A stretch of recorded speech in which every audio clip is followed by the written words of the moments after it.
Hello friends, இது உங்களுக்கு green தமிழா. இன்னைக்கு நம்ம மூவி ரிவ்யூல நலவென்பா படத்தோட ரிவ்யூ தான் பார்க்க போறோம். இந்த படத்தோட ரிவ்யூ பொறுத்த மாதிரி நம்ம சேனலை சப்ஸ்கிரைப் பண்ணி உங்க ஃப்ரெண்ட்ஸ் சப்போர்ட் பண்ணுங்க.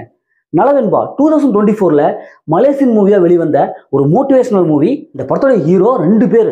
இவங்க ரெண்டு பேரும் ரொம்ப திக் ஃப்ரெண்டா இருப்பாங்க, செஃப்பா இருப்பாங்க. ஒரு கட்டத்துல இவங்களுக்குள்ளாரையே போட்டிகள் பொறாமையெல்லாம் அதிகமா வந்துடும். அதனால ஒருத்தர் அடிச்சுட்டு அப்படியே பிரிஞ்சுக்குவாங்க. தனித்தனியா போய் ரெஸ்டாரண்ட் ஆரம்பிக்கணும்னு சொல்லிட்டு தனித்தனியா ஆரம்பிப்பாங்க.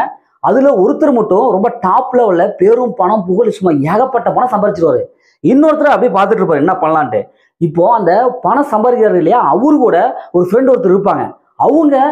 அவங்களுக்கும் நம்ம ஹீரோவுக்கும் ஒரு பிரச்சனை ஏற்பட்டு ரெண்டு பேரும் பிரிஞ்சு போயிருவாங்க. இப்போ அவங்களுக்காக ஏற்பட்ட அந்த பிரச்சனை என்ன, இறுதியில அந்த ரெண்டு ஹீரோ ஒண்ணு சேர்ந்தாங்களா இல்லையா, இறுதியில என்ன ஆச்சு அப்படிங்கிறதா இந்த படத்தோடைய ஒன்லைன். படத்துடைய பாசிட்டிவ்னாவே படத்துல நடிச்ச எல்லாமே சூப்பர் பர்ஃபார்ம் பண்ணியிருக்காங்க. குறிப்பா ரெண்டு ஹீரோ அவங்களுடைய ஆக்டிங் செம்மையா இருக்கு. படத்துடைய அந்த அவங்க சொல்ல வந்த கருத்துக்கள் நல்லா இருக்கு. போட்டிகள் பொறாமைகள் நிறைந்த அந்த உலகம், ஃப்ரெண்டே ஒரு போட்டியா வரான், பொறாமையா வரான் அப்படிங்கிற அளவுக்கு இருக்கும்போது என்னடா பண்றது அப்படின்னு சொல்லிட்டு அந்த ஸ்கிரீன் பிளே நமக்கு வந்து கொடுத்துருப்பாங்க. ஃபர்ஸ்ட் ஹாஃப்லாம் நல்லாவே இருக்கு, ஒரு மோட்டிவேஷனாக கொண்டு போயிருப்பாங்க.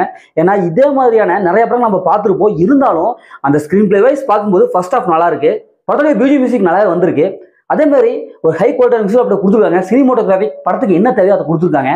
பொதுவாக சமுதாயத்தில் ஒரு ஃப்ரெண்டுனா எப்படி இருப்பாங்க, எப்படி இருந்தாங்க, அவங்களுக்குள்ளார போட்டிகள் பொறாமைகளை வந்தா என்னவோ அவங்க லைஃப்ல மாறும் அப்படிங்கிற கருத்தை இந்த படத்தை வந்து தெளிவாக சொல்லியிருக்காங்க. படத்துடைய மைனஸ்னாவே செகண்ட் ஹாஃப் தாங்க. ஏன்னா செகண்ட் ஹாஃப் ஃபர்ஸ்ட் ஹாஃப்ல அந்த ஃப்ரெண்ட்ஷிப் அப்படின்ட்டு நல்லா காமிச்சிருப்பாங்க. செகண்ட் ஹாஃப்ல அப்படியே உல்டாவா மாறிடுச்சு. ஏன்னா அவங்க அந்த ஸ்கிரீன் பிளே வந்து இன்னும் கொஞ்சம் தெளிவாக நமக்கு வந்து கொடுக்கல. ஏன்னா இதே மாதிரி ஸ்டோரி லைன் பார்த்து பழக்கப்பட்ட எல்லாம் ஏகப்பட்ட படம் வந்துருச்சு. செகண்ட் ஹாஃப்ல ப்ரெடிக்டபிளா இருக்கு. ஏன்னா ஒரு சீன் பார்த்தா இது எங்கேயும் பார்த்த மாதிரி, அந்த படத்தில் பார்த்த மாதிரி அப்படின்னு தான் இருக்குது. நிறைய படத்துடைய அந்த சீன்ஸ் எல்லாம் அப்படியே செகண்ட் ஹாஃப்ல வருது. கிளைமேக்ஸ் செம்மையா கொண்டு வந்திருக்காங்க. கிளைமேக்ஸ் வந்து குறை சொல்ல முடியாது. ஏன்னா யாரும் எதிர்பார்க்காத ஒரு ட்விஸ்ட் அண்ட் டர்னிங்கான ஒரு கிளைமேக்ஸ் கொடுத்துருக்காங்க.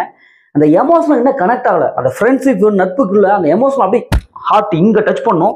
ஆனா எதுவுமே டச் பண்ணவே இல்லை. படம் பார்த்தா ஏதோ போகுதுப்பா அப்படிங்கிற அளவுக்கு இருக்குது. அதை கொஞ்சம் நான் கரெக்ட் பண்ணிட்டு கொஞ்சம் எமோஷனலா கொடுத்துருந்தா படம் வந்து செம்மையா வந்திருக்கும். இந்த படத்தை ஃபேமிலியோட பார்க்கலாம், கண்டிப்பா ஃபேமிலியோட பார்க்கலாம். படத்தை அனுமதி எதுவுமே இல்லை. மொத்தத்தில் படம் எப்படி இருக்கு, சூப்பராக இருக்கா சுமாராக இருக்கா, இந்த படம் ஒரு ஒன் டைம் வாட்ச் தான் நான் உங்களுக்கு சொல்றேன். ஓகே, இதே மாதிரி மற்ற ஒரு புதிய மூவி ரிவ்யூ சந்திப்போம். உங்களிடமிருந்து உங்கள் கவி பாரதி.